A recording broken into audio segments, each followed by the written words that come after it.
Welcome to Rev MD, a podcast created for healthcare professionals by healthcare professionals. We will share tips on medical billing and coding, as well as workflow optimization to help practices succeed, thrive, and grow revenue. All right, welcome back to another week of the Rev MD podcast. So this week, we're going to talk all things finances. You know, when we started thinking about this topic, I recognized as I'm looking across our own clients that physicians and healthcare providers who run a private practice and really institute best practices with regards to finances are going to be the ones that thrive. They're going to be the ones that bring in more revenue and really make a difference between those who are successful and those who are going to end up out of business. And I'm not saying that as a doom and gloom, but just you have to be able to take a look at the revenue that's coming in, at your expenses that are coming in, really in order for any business to thrive, right? This isn't just private practices. And I'll have to say, in medical school or other healthcare training, we just really aren't taught enough regarding that business side of medicine. And truly, that is one of the reasons why we started this podcast. It's one of the reasons why we started our company. And so it doesn't mean that just because we haven't learned it already, we can't learn it. It just means that we have to have this be a focus. We have to have carved out time where we focus on the business side and really take a look at the details. Now, if you have somebody that you've delegated to, that's great as long as you have some pulse on what's going on so that you can help provide input and guidance. Doesn't mean that you need to be in all the weeds, but you just at least need to have a high level picture. And I am going to use a quote from Dr. Una from EntreMD. And if you haven't listened to her podcast, go check it out. She's amazing. The more we learn, the more we share, the more we evolve, and the more we change healthcare space. And I think that this enables us to look at the finance or business side of medicine and realize that if we can crush that, if we can do that well, that we can continue to stay in private practice, that we can continue to thrive and help our patients. And I'm a huge believer in that. If we can learn and do this well in our own practice, and even this helps our own personal finance. And so every dollar counts today. And we're going to talk about 5 financial strategies to boost your private practice. So number 1 are going to be the basics, right? Financial benchmarks. Whether you decide to do this yourself or hire someone, there must be someone to oversee operations and finances of your practice or your business. Of course, if you've delegated this, like I said, be engaged in reviewing these details monthly at least so that you understand the trends and can jump in with decisions that need to be made appropriately for the business. And specifically, I'm talking about your revenue and expenses. And not just at a high level, that's a good place to start, but really looking at the details around each of these categories. Things like physician and provider productivity, staffing ratios based on volume and revenue, and then also measuring and breaking down your expenses and trending all of those month over month. You're going to want to take a look at your collections and compare that, what you're actually receiving in your bank account, to what is being posted in your practice management software. There have been multiple practices where we're looking at their accounts receivable and the collections that's occurring in the bank account isn't equaling the posting in the billing software. And this could mean that you have a problem with posting or you have a receipts problem going on with your billing.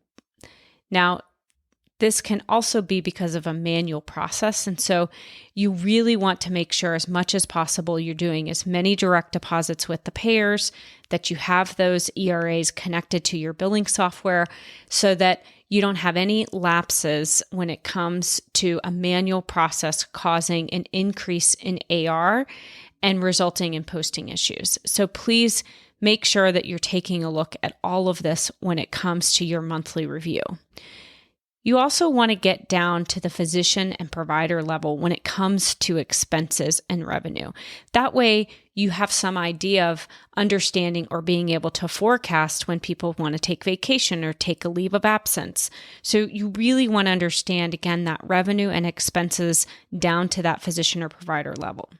Now, if you're a physician, healthcare provider, or CEO of your own practice, this has to be something that you put your time and attention to. I cannot stress that enough. you're going to want to get to the point where you can forecast your revenue and expenses month over month. And it may not be something that happens right away. That may take 2 years to really understand seasonality or your payer contracts. But it's something that I think end goal really helps businesses run well. When you're thinking about expenses and breaking down your expenses, you're really going to want to look at all of the different categories of expenses that you have in your practice. So this can be salary, wages, and benefits, your rent or mortgage, supplies, and contract services. And so contract services, if you're not familiar with that term, really is just your vendors, right? What vendors do you contract with, and what are you paying them each month? And these may not be stable month over month. There may be variation, but if you can have some idea of, are these varying 10%? Are they varying 50%? That may help you understand, okay, where is that variation stemming from? And do I need to relook at utilization or other issues going on with each of those different categories that I can help it become more stable? So understanding these trends is really going to help you make staffing and vendor decisions and determine, are there opportunities or needs to cut back in certain areas? Or, hey, do you have a surplus and is there an opportunity to invest in something that you've been looking at in order to improve business operations? Now, I know this isn't everyone's favorite topic. I know they can be overwhelming, and I know it's sometimes hard to figure out where to start. And so certainly just starting somewhere. Okay, what's my in and out? What's my revenue and what's my expenses every month? Just high level. And then you can start breaking down, okay, this month I'm going to focus on outlining all of the different expenses that I have and what am I paying for each of those expenses? Can I do a look back the last 12 months and break that down? And if you do have an office manager or somebody in the office who's able to do that for you, it doesn't need to be you or the owner of the practice. It just needs to be somebody, and then you can sit down at the end of the month and review that. Now, if you are a single provider, single physician practice, and you are it, then certainly finding the time to do this yourself is going to be important. If this isn't your cup of tea and you're like, I just don't really like to do this, identifying somebody who can help even part-time is going to be critical. So number 2, billing metrics. I know I've talked about this before, but I think it's important for everybody to kind of refocus and make sure that you do have some billing metrics in your practice. The most successful practices are going to be analyzing their claim volume, their visit volume, their denials, their AR, and then taking action with their billing team to reduce those as necessary. In our world, we really prefer that the billing partner is helping push that information to the practices, because oftentimes if you rely on your staff to pull it and go into the practice management software, they may not be familiar with which report to pull, how often to pull it. And if the software doesn't have a dashboard or something easy, it often is one of the first things to get dropped. As you know, denials and any issue in your billing process between when a claim is submitted and when money is in your bank account, if that process isn't buttoned up, that means that it's going to hurt your bottom line. It's going to hurt your cash flow. It's going to impact that variability of revenue.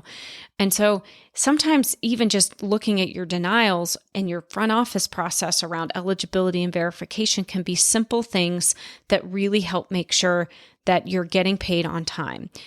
And you'll want to make sure that your billing partner is working with you to identify if there are coding issues that are leading to those denials, that you're giving a heads up to all of your physicians and providers in the group to say, hey, we need to change this. We shouldn't use that ICD-10 code. That's not going to work. We need to identify if there's something more clinically appropriate. So again, it's really important to have someone focusing on this and reviewing it on a month-to-month basis.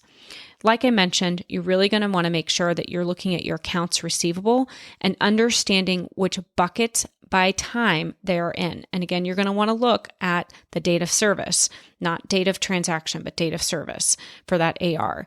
And so that's when things like looking at your AR over 90 days or the percent of AR over 90 days is going to be really important.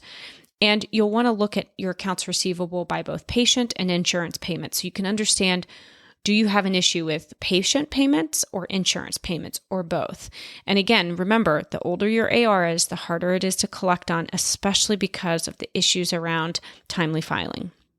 Now, if you are seeing issues with your accounts receivable, that's when it's time to meet with your billers and understand what's going on. If this is a consistent issue you're hearing over and over again and you're not seeing any movement, it may be time to make a change.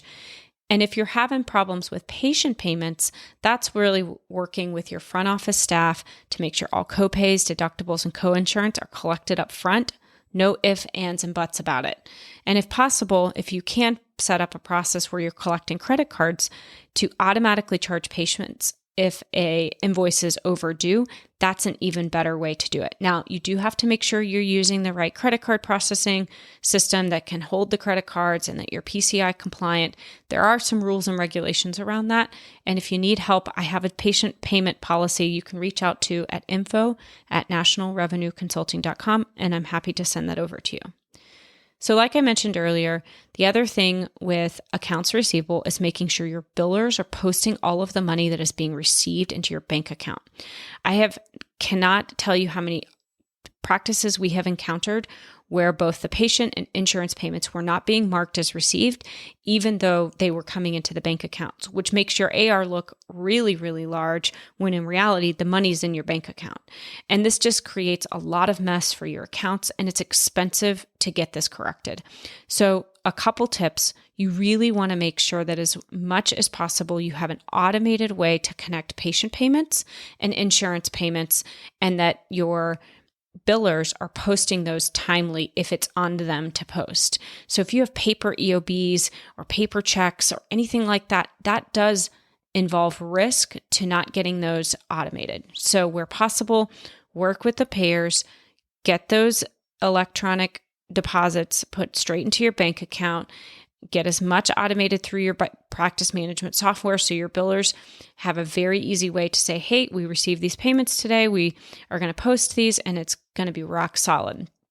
You're also going to want to have a automated process when it comes to having your patients pay an invoice. Meaning if you're sending out paper statements, but the patients are having to call the front desk in order to make a payment, that's just one more manual process that can cause issues for patient payment posting and just process and time for your staff. So as much as possible, automate where you can.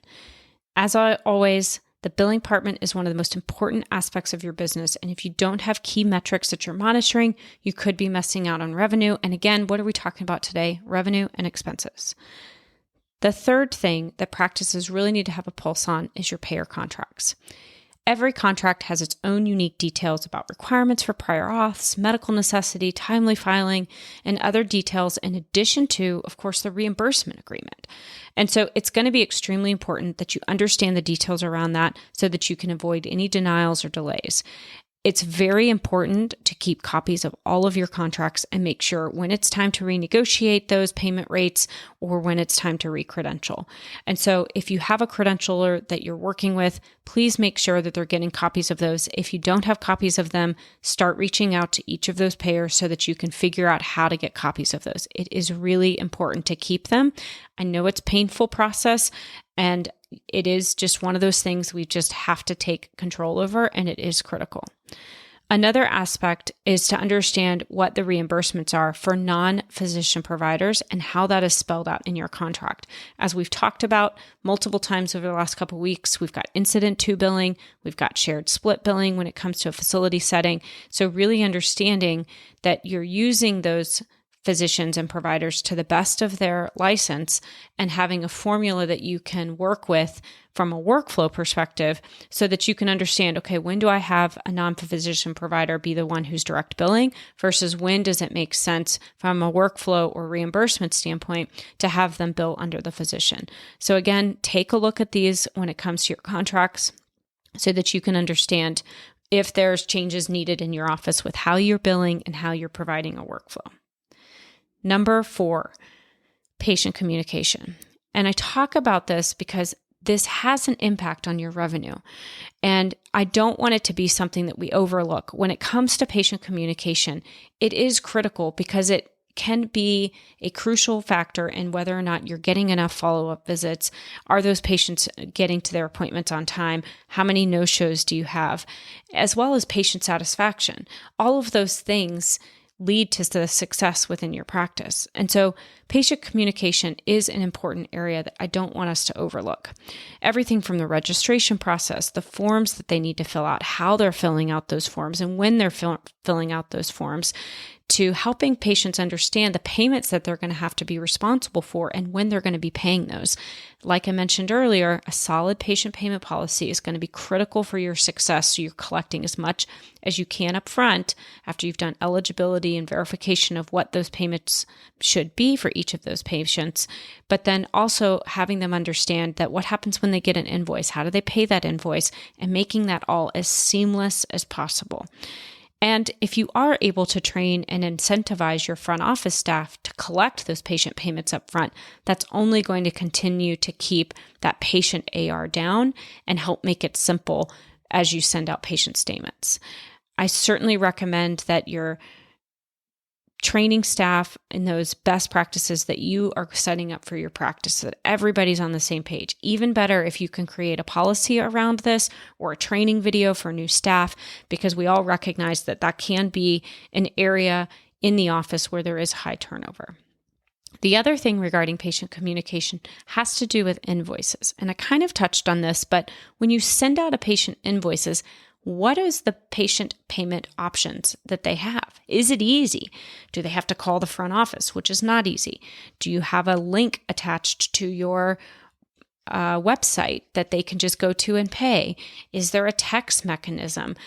Many of these are options to help streamline that patient payment policy process, right? If it's hard to pay, how often do you get an invoice and you're like, oh, I have to call the office. I'll just put this over here and I'm not going to pay that right now. So the easier you make that, the better. Now, I certainly recognize that for some of our patients who may be older than others, they may not want to have all these fancy electronic things. So you'll still want to have some way for them to be able to send in a check to make it easier for even our most elderly patients. And last, how are you tracking and getting patients in for their yearly exams or follow-up exams? Are you reminding them to reschedule? How many patients are missing these critical appointments, both from a clinical perspective, but also a revenue perspective?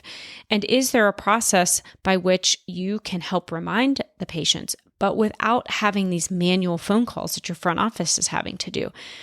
Where can we leverage technology that makes sense from a revenue perspective to ease some of that burden on your front office staff?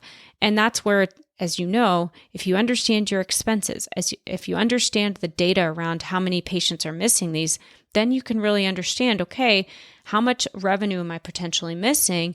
And then how much could I invest in a portion of that for technology to help streamline that and then increase that revenue?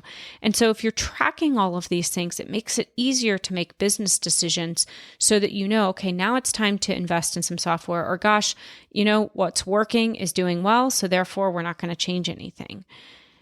I always also suggest some sort of survey for patients so that they can understand and give you feedback on how they wish to be contacted. So you can always put that out to your patients along with any other things that you kind of want to get a feeling for from a patient engagement perspective. Some of that feedback can really impact the decisions that you make. So again, more communication, the better. And of course, as much automation as you can afford and as makes sense for what's going on in your practice. Certainly don't recommend, buying a whole bunch of technology if it's not going to make an impact. So really understanding, where do you need to make an impact? What KPIs are you going to be setting up for, say, this year or this quarter? And then investigating that data so you can make evidence-based decisions. So the last, number 5 thing I'm going to talk about when it comes to helping make your practice thrive is team culture. And I know we talk a lot about this just, out there in the world, but I do think that it does impact why people stay with their current jobs. So there's a management consultant, Peter Drucker, who once said that culture eats strategy for breakfast. We've all heard this.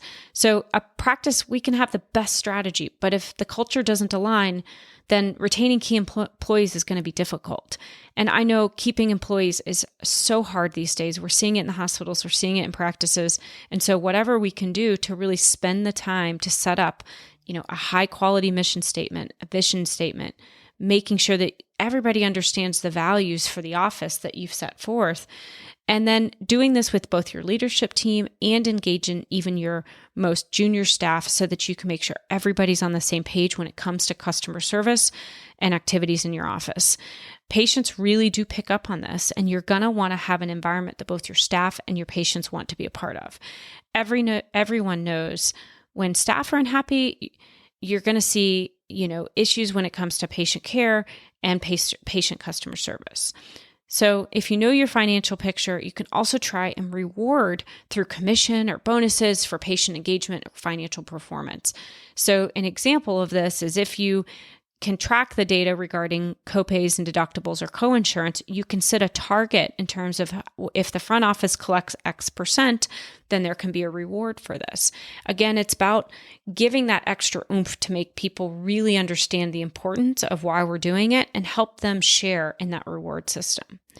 It's going to be really important, as always, to set reasonable expectations with regards to work effort, things that you have for goals for the practice, making everyone take part in that so that it's not just you as the practice owner, but it's your team members as well, that everybody's on the same page with the goals that you've set forth, the expectations that you have, and the needs you have for your practice in order for it not only to keep the doors open, but to truly thrive.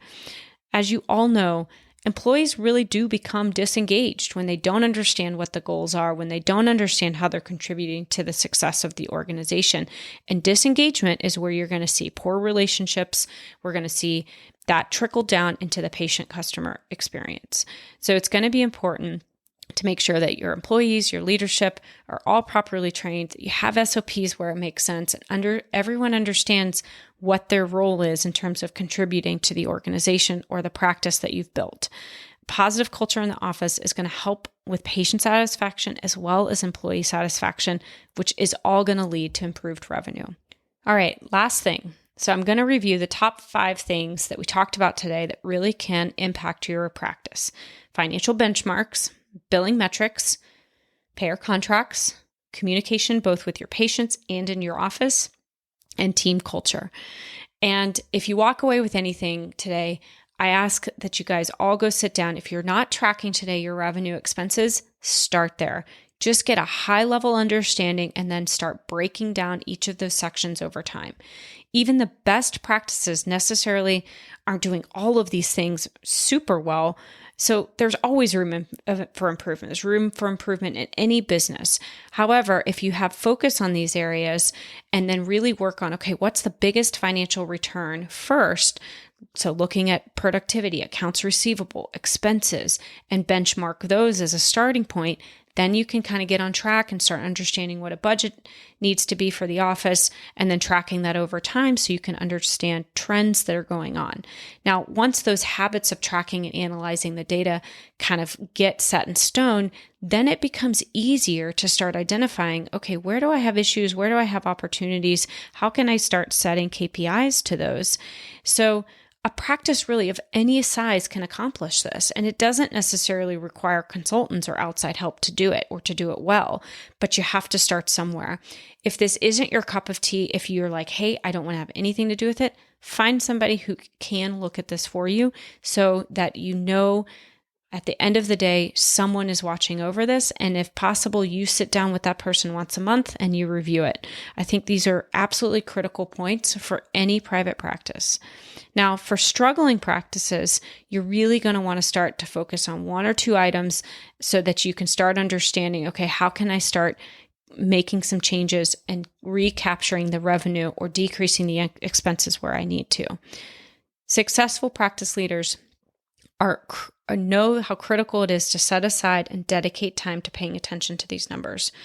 And of course, as always, if you're looking for a billing partner, we're happy to help look at your own data when it comes to billing and coding.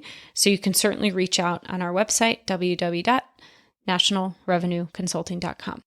And as always, thanks for listening this week and learning about the 5 tips that you can use in your practice in order to boost your revenue and your team culture.